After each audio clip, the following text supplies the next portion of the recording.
महापालिका निवडणुकीत बंडखोरी करणारे महायुतीतील भाजप आणि शिंदेंच्या शिवसेनेतील पदाधिकारी कार्यकर्ते पुन्हा पक्षात सक्रिय करून घेतल्याने ठाण्यातील भाजप युवा मोर्चातील कार्यकर्ते पदाधिकाऱ्यांमध्ये नाराजी।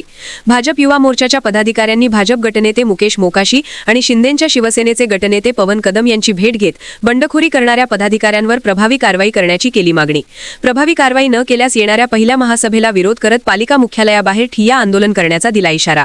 तुम्ही पत्र जे आहे ते गटनेत्याला देण्यात आले आहे। महायुतीमध्ये कोणाकोणाला हे पत्र देण्यात आले आहे? एकंदरीत काय नाराजी आहे भाजपची?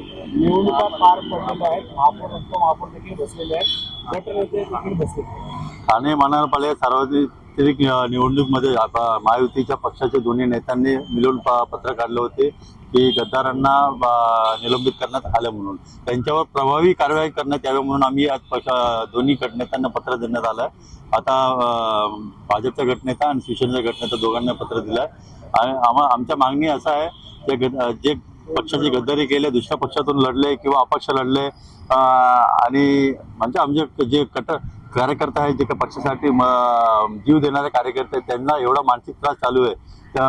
त्या मानसिक त्रासापासून त्यांना बाहेर काढण्यासाठी तुम्ही गद्दारांना लांब ठेवा आणि त्यांच्या पक्षाच्या बॅनर वगैरे फोटो किंवा त्यांच्या पक्षाच्या कार्यक्रमात त्यांचे फोटो वगैरे काही लावण्यात येण्यात नव्हे, त्यांच्यावर न्यायालयीन कारवाई करण्यात यावी ही आमची मागणी। महासभा देखील आहे आणि या महासभेच्या अगोदर अनेक नगरसेवक आपले मतं मांडणार आहेत। तुमचं एक मतं त्या ठिकाणी नगरसेवक ते आम्हाला महासभेचा विरोध नाही आमचा, ते लोकांच्या जनतेच्या कामासाठी महासभा होणार आहे। पण कार्यकर्त्यांच्या पण भावना आहे, जे काम एवढं वर्षी महायुतीच्या कामं केलेत आणि पक्षासाठी आणि इलेक्शनमध्ये ते रात्र दिवस न बघता कामं केलेत, त्यांना पण न्याय भेटायला पाहिजे। म्हणून आमचा एवढंच मागणी आहे, महासभेच्या अगोदर आम्हाला लेखी देण्यात यावे, त्यांच्यावर कारवाई करण्यात आले आणि त्यांच्या फोटो आपला बॅनरबाजीवर लावण्यात येणार नाही असं आम्हाला लेखी दिलं तर ठीक आहे, कायदा आम्ही महासभा होऊन देणार नाही।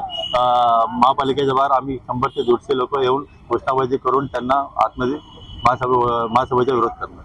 भाजपचे तुम्ही कार्यकर्ते आहात, त्याबरोबर तुम्ही भाजप आणि शिवसेना दोन्ही गटनेत्यांना निवेदन दिलं आहे। कोणत्या पक्षातील दोन्ही पक्षातील नेते कार्यकर्ते जे आहेत अशा प्रकारचे काम करतात असं मला वाटतंय का? आता आमच्या मागणी आमदार संजय केळकर साहेब, आमच्या जिल्हा अध्यक्ष संदीप लेले साहेब आणि आमदार निरंजन डावकरे साहेब यांच्याकडे पण केले आणि गटनेत्यांना पण केलं। कार्यकर्त्यांना एवढा त्रास झाला इलेक्शन काम करताना। शिवसेना आणि भाजपच्या दोन्ही नेत्यांवर अशी कारवाई करण्यात यावी अशी तुमची मागणी आहे का? हा, दोघांची महायुतीच्या जेवढे कार्यकर्ते जेवढे गद्दारी केलेत त्यांच्यावर कठोर कारवाई करण्यात यावी।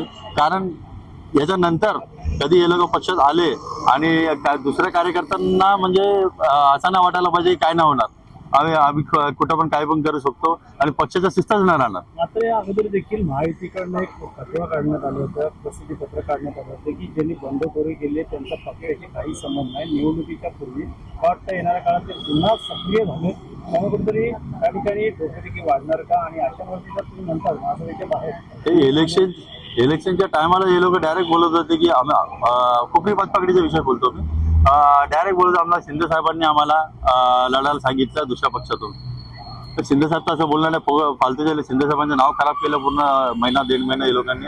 परत ते शिंदे साहेबांच्या कानावर हे जायला पाहिजे, असं लोक तुमचं नाव खराब करतात आणि परत तुमच्याच पक्षाचा बॅनर लावतात, ते त्यांना दूर करा आणि आपल्या पक्षाच्या शिस्त पाळावे अशा आमच्या शिंदे साहेबांकडे आमची मागणी आणि आमच्या भाजपच्या नेत्यांकडे आमच्या मागणी आहे। पक्षश्रेष्ठीने जर अशा प्रकारची कारवाई योग्य केली नाही तर काय वाटतं न्याय मिळाला तर हे पाऊल पुढे तसंच तुमचं असेल? आम्ही तर विरोध करणार आहे महासभा होऊन देणार नाही। कारण लोक जे डिस्काउंट कार्यकर्ते घरातून बाहेरच नाही येतात त्यांच्यामुळे, पण नंतर पक्ष कसं चालणार डिस्काउंट कार्यकर्ते नसलं तर? हे लोक तर आज पैसे इथं कमवायला येतील, हे लोकांचे काय पैसे कमवून आमच्या पक्षातून कॉन्ट्रॅक्ट वगैरे घेतील, पैसे कमवणार आणि दुसऱ्या पक्षातून जाऊन इलेक्शन